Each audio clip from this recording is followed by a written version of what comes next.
Moi, j'ai vécu la vie que je voulais vivre. J'ai commencé à travailler bonne heure pour faire voir aux collègues que même à 15 ans, 16 ans, je pouvais travailler. Et j'ai vécu la vie que je voulais mener. J'ai voyagé, j'ai bougé, je me suis déplacé, je me suis toujours débrouillé, quoi. Bienvenue dans Les Messagers, le podcast d'Ayumi par Servan, où chaque épisode révèle une histoire vraie, vibrante, qui bouscule et inspire. Aujourd'hui, plongé dans l'histoire de Michel Dussargues, dit Mitch, un pur Cévenol qui nous reçoit chez lui dans le petit village de l'Estréchure. Il nous raconte son histoire entre le Paris de 1974 au Halles, à sa découverte du monde politique de Solferino et son retour aux racines, avec en toile de fond la cuisine et les bons petits plats. On commence, Mitch, à 15 ans. Un jour, je me suis dit quand même, t'es pas plus bête que l'autre, donc j'ai passé un examen, un concours, pour entrer au poste de télécommunication, au PTT à l'époque. J'ai réussi cet examen et je me suis retrouvé en 1974, je me suis retrouvé à Paris. Et le souvenir que j'ai déjà à Paris, c'est qu'à l'époque où je suis arrivé là-haut, j'ai eu énormément de boulot parce que je suis tombé sur la campagne à l'époque de l'élection de Valéry Giscard d'Estaing, où on partait avec des charrettes pleines de prospectus qu'on allait distribuer dans les boîtes aux lettres. Donc 1974 à Paris, je travaillais à Paris là-haut, puis j'avais du temps de libre, donc du temps de libre, je fréquentais un petit bistrot dans les Halles, à côté du Pied de Cochon. Là qu'un jour, le patron m'a dit, Michel, on est dans le jus parce qu'on a le cuistot qui s'est cassé la figure, quoi, pour pas dire autre chose. Et puis moi, gentiment, je lui ai dit, moi, si tu voulais un coup de main pour le service de midi, je peux vous donner un coup de main pour le service de midi, parce qu'à l'époque, je connaissais la cuisine, parce que j'avais appris la cuisine dans les jupons de mes grands-mères, quand j'habitais à Saint-Privat-des-Vieux. Et là, donc, je me suis mis à faire leur cuisine le midi, et le métier est parti de là. Donc après de la poste, j'ai quitté la poste, j'ai arrêté la poste, je suis rentré à l'armée.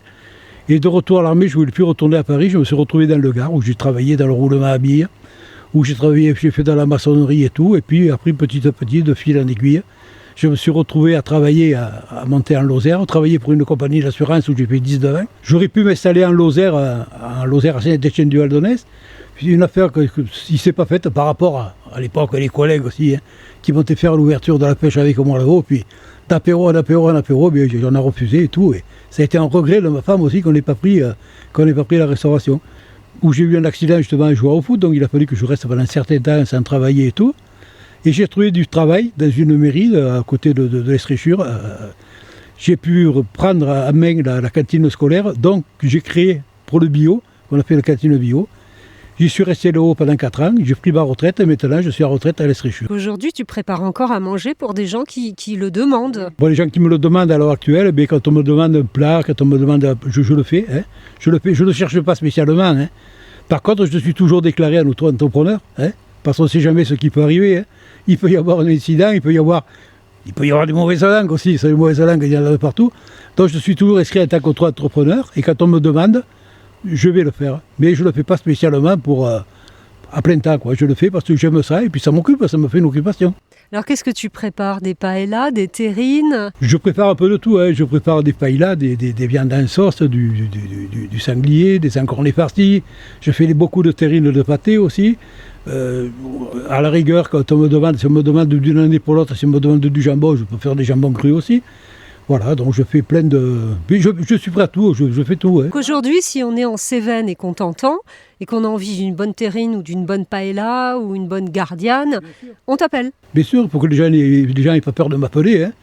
J'ai un site là sur Facebook, les gens peuvent m'appeler et tout, il n'y a aucun souci. Je le fais volontiers, Ah, bien sûr, c'est pas gratuit non plus quand même. Voilà, il faut... Voilà, mais disons que je ne le cherche pas spécialement, mais si on a besoin de moi, à une époque je le cherchais, mais maintenant, à l'heure actuelle, si on me demande quelque chose, je le fais sans souci.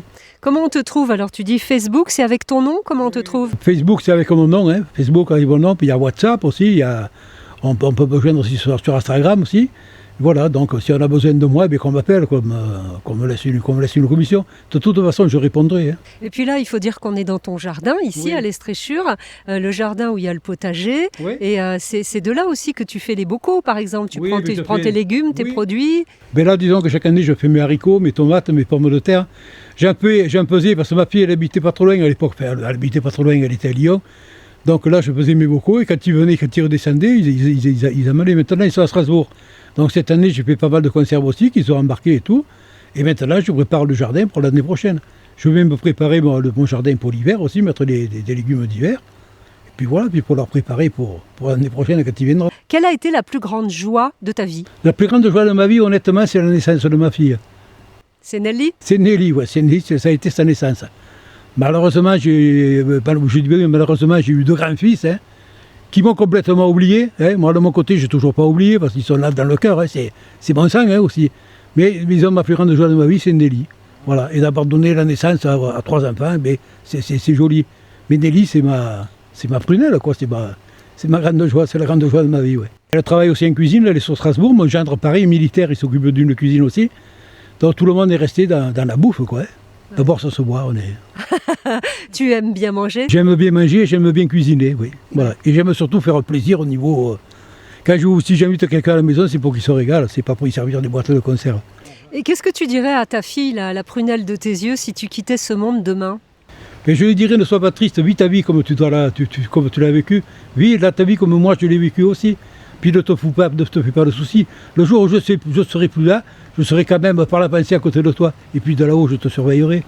Et si tu me fais une bêtise, de là-haut, je te tirerai les oreilles. Il y a une autre partie de ta vie aussi que j'aimerais que tu me racontes. C'est quand tu as été au contact des hommes politiques. Mais voilà, j'ai connu un ami qui est toujours mon ami, qui était à l'époque, qui était responsable du Parti Socialiste à Paris. On était à la rue Solferino, qui m'a fait connaître Solferino, qui m'a fait connaître ce milieu. Je l'ai rencontré ici au camping à l'Estréchure. Je l'ai connu là au camping. Ça m'a plu, je me suis engagé avec mon épouse aussi. J'ai été responsable du service d'ordre gardois au niveau du Gard et tout.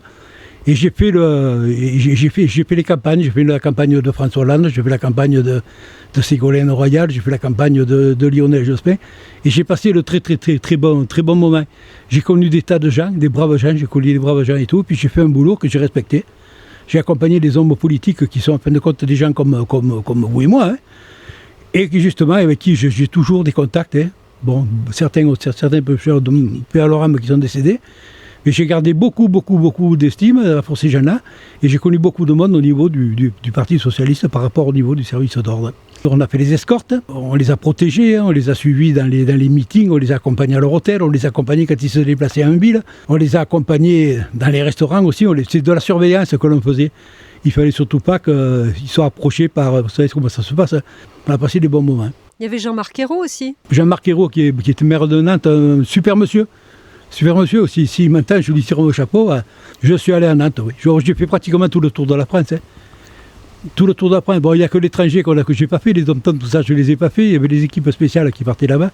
C'était à tour de rôle. Alors, comme on y était nombreux, moi, en manque de vol, je suis arrivé après. Donc, j'ai fait pratiquement tout le tour de la France. J'aime beaucoup la Bretagne, ouais. C'est la mentalité, c'est une région qui m'a énormément touché. Et le Nord aussi. Le Nord, l'île aussi, l'île, c'est la sympathie des gens, c'est les gens qui... C'est autre chose, c'est une autre mentalité que nous on a dans le Midi. Parce que c'est vrai que nous dans le Midi on est un peu à part un petit peu aussi. Je dis pas, j'aime le Midi, mais c'est une autre mentalité. Les gens pensent beaucoup à eux quand même. C'est moi je, et c'est en cas de coup dur qu'on les voit aussi, ça réagit pas trop. Disons que ça parle plus, c'est un peu comme en Italie, ça parle plus avec les mains qu'avec le cœur. Voilà. Je suis heureux comme je suis. Je suis seul, j'ai perdu mon épouse il y a 3 ans. Ça a été un gros manque. C'est un gros manque, oui. Je la vois encore là, quand je vois le jardin, je me retourne, je la vois et tout. Pensez à l'avenir, même que vous ayez de l'âge comme moi, mais tant après, vivez votre vie, allez de l'avant et tout. Ne refoulez personne. Et sachez être cool maintenant, il faut être cool. Quand on voit tout ce qui se passe dans la vie, les menaces, les injures, tout ça, il faut faire table rase de ça et tout. Voilà, tout pour moi, j'ai une chanson ma chanson préférée, c'est l'Internationale, parce que l'Internationale veut tout dire. Quand on a compris l'essence de l'Internationale, on a tout compris. La Marseillaise est bien aussi, mais l'Internationale ne parle pas de guerre, ne parle pas de... Voilà, là on est bien, ça voilà. Et voilà, une nouvelle empreinte brûlante dans les messagers. Merci à Michel Dussargues, dit Mitch, pour nous avoir mis les papilles en alerte. On se retrouve bientôt pour un nouveau récit qui secoue et qui illumine. D'ici là, rejoignez la communauté d'Ayumi par Servan sur Facebook, LinkedIn, Instagram pour faire vivre ces histoires qui nous dépassent. Laissez un commentaire, une idée, Et abonnez-vous sur Spotify, Deezer, Apple Podcasts et partout où vous écoutez des podcasts. Vos retours donnent du souffle à notre aventure. À très vite!